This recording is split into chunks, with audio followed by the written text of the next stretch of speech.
아주 유쾌한 내용들은 좀 아닌 것 같습니다. 지금 하나님께서 아합의 집을 완전히 지금 진멸해 나가고 있는 그런 장면들이 계속 이어지고 있습니다. 막 죽이는 내용밖에 안 나와가지고 아주 좋은 내용은 아닌데 그런 아합의 집안을 완전히 진멸해가는 그 도구로 예후를 사용하고 계시죠. 사실 이 예후를 아합 집안에 진멸하시는 그 도구로 사용하시겠다 하는 계획은 적극적으로 나온 것은 아닙니다. 이미 예후를 세우시겠다는 계획은 수십 년 전에 엘리야를 통하여 하신 말씀입니다. 엘리야가 바알 숭배자들하고 맞서 싸우고요. 그런데 이세벨이 위협을 해서 쫓겨서 이렇게 도망을 가죠. 하나님의 산 호렙까지 도망을 갔습니다. 세미한 음성 가운데서 주님을 만나고 엘리야가 하나님께 호소해요. 제가 하나님을 향한 열심히 특별하고 유별한데 이스라엘 자손들은 칼로 주의 선지자들을 다 죽여버렸고 나만 홀로 남았습니다. 내 목숨도 찾고 있습니다. 나를 죽이려고 합니다. 그때 주님은 내가 이스라엘 가운데 바알에게 무릎 꿇지 않은 자 7천을 남겨두었다 이렇게 말씀하시지 않습니까?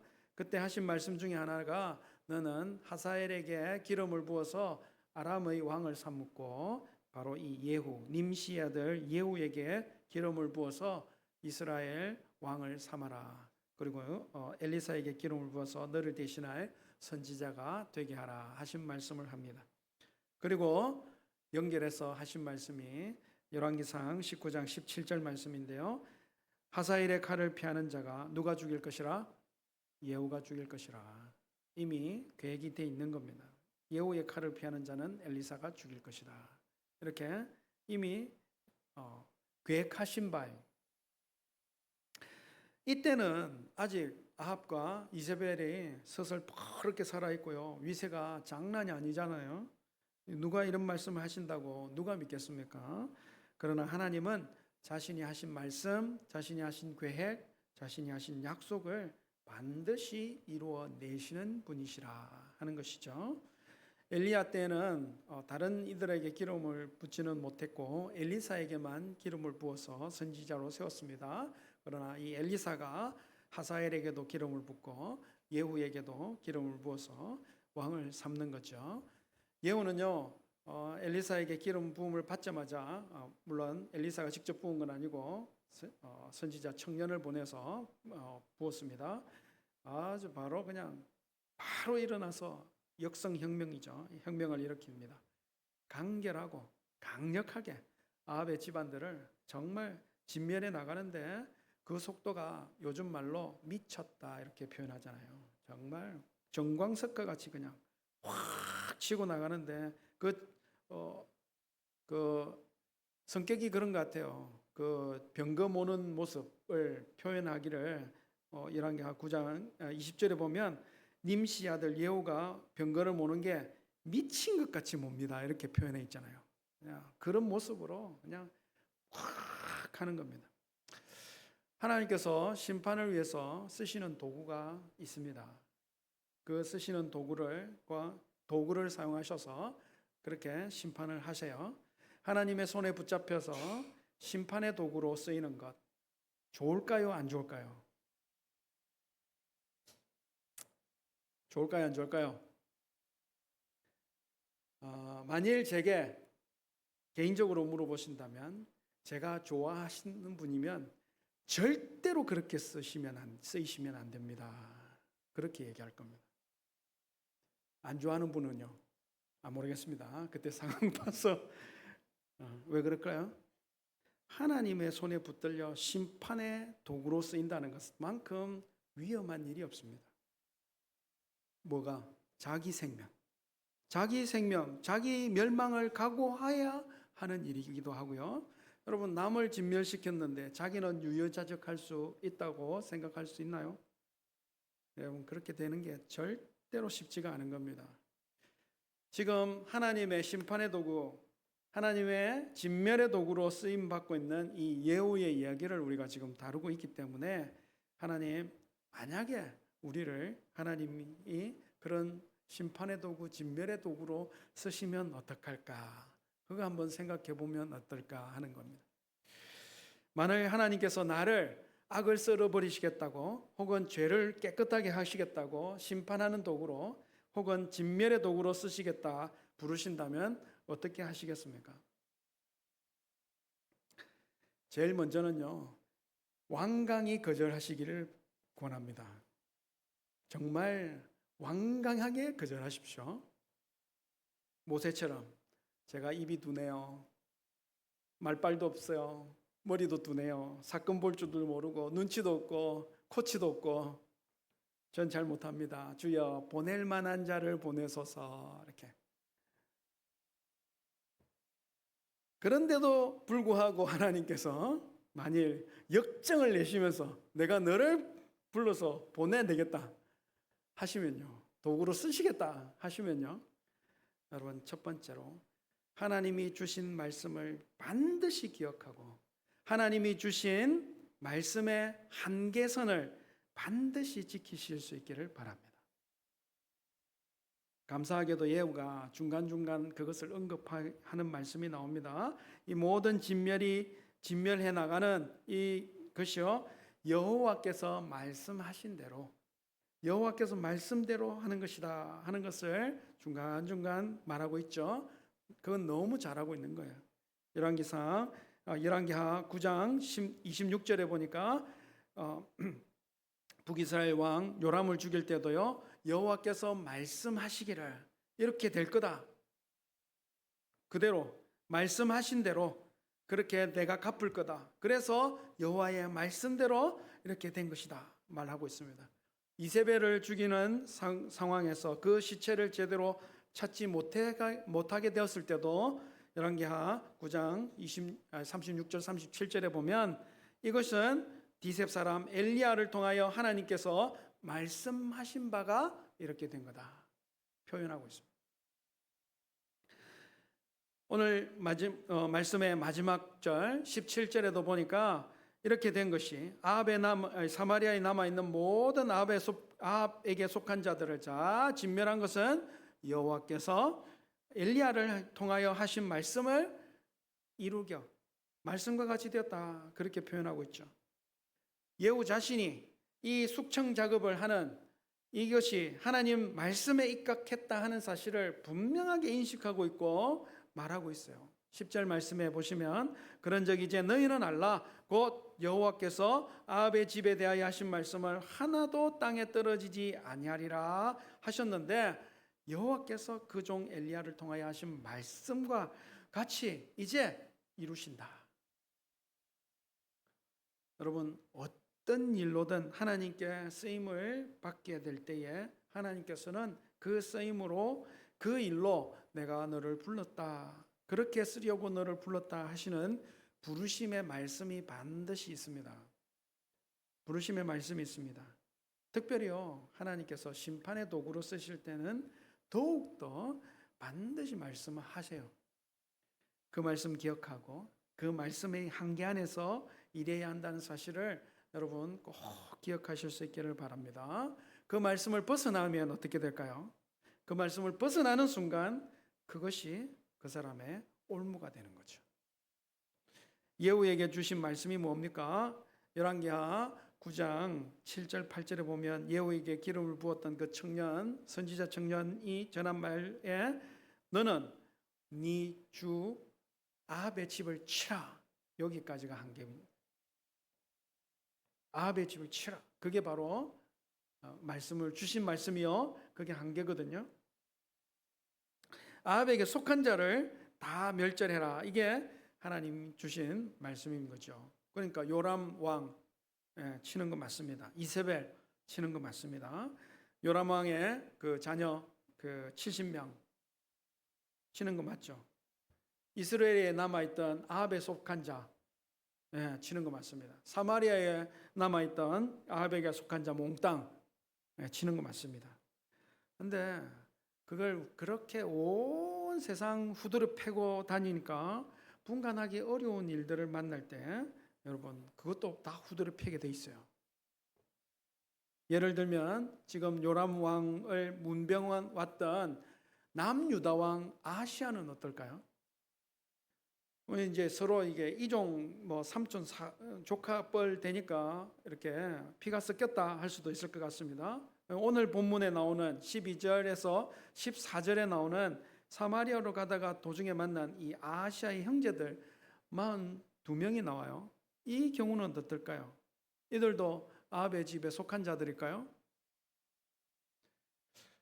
물론 그들 중에는 일정한 연관이 있는 사람들도 있겠지만 사실 연관이 없고 그냥 따라온 사람들도 있을 수 있거든요.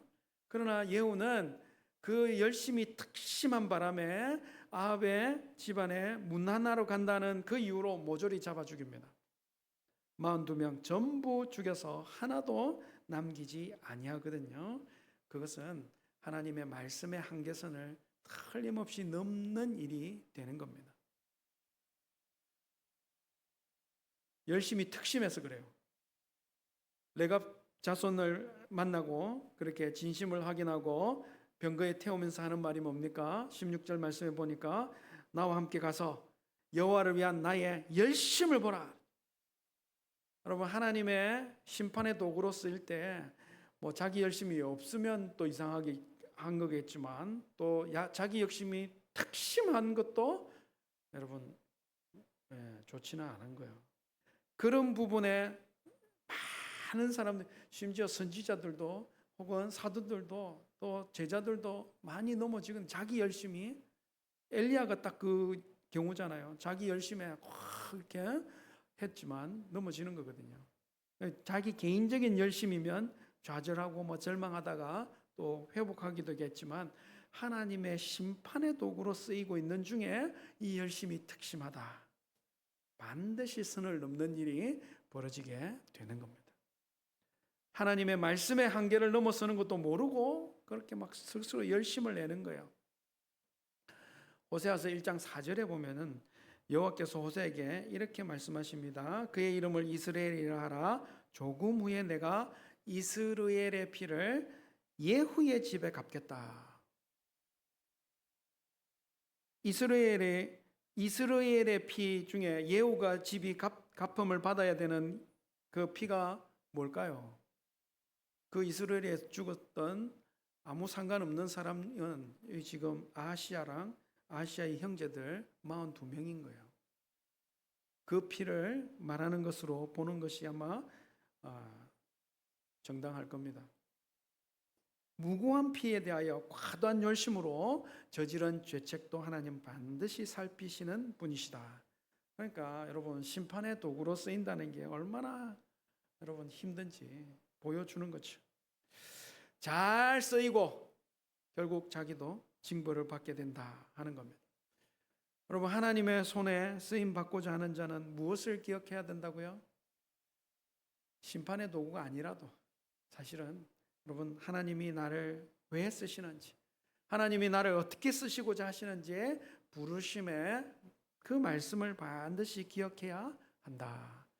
그 말씀을 기억하고 말씀의 한계를 반드시 지키고 쓰임 받고 해야 쓰임을 받아야 나중에 자기가 버림받는 일이 없다는 사실을 하나님 꼭 기억하실 수 있기를 바랍니다. 뿐만 아니라 하나님의 쓰임에 있어서 꼭 필요한 것 중에 하나는 충성입니다. 충성. 뭐가 필요하다고요? 충성이 필요합니다. 하나님 사람을 쓰실 때는요, 하나님의 말씀에 100% 충성하기를 원하십니다. 그의 가진 100%의 재능, 100%의 기질 풀로 사용하신다고요. 예후에 병거 모는 것이 미친 사람처럼 몰았다 하는 그런 표현들, 그의 성격이 급하고 또 일처리가 아주 급속하다 하는 그런 의미거든요. 그걸 쓰신다고. 알기 때문에 그렇게 쓰는 겁니다. 또 계략도 뛰어나요. 이세벨이 계략이 엄청 뛰어났거든요. 근데 자기 손이 아니라 내시들의 손으로 그를 죽게 만들죠. 예후의 지략이 얼마나 뛰어났는지 그 지략을 가지고 하나님의 말씀을 정말 충성스럽게 수행했다라고 하는 가장 좋은 예가 오늘 말씀에 나오는 겁니다. 예후가 반란을 일으킨 곳은 이스라엘의 북쪽 지역인 이스라엘 지역이었습니다. 원래 북이스라엘의 수도는 남쪽 지역에 있는 사마리아거든요.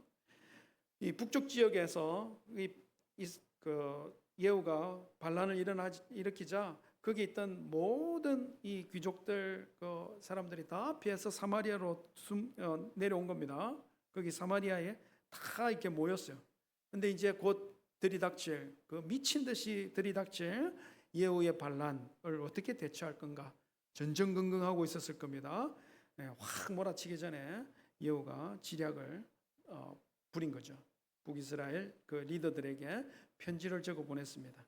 너희 모시고 있는 아합 집안의 70명의 왕자들, 70명이라고 딱 70명은 아닐 거예요. 완전수니까 전체를 얘기하는 것이고, 또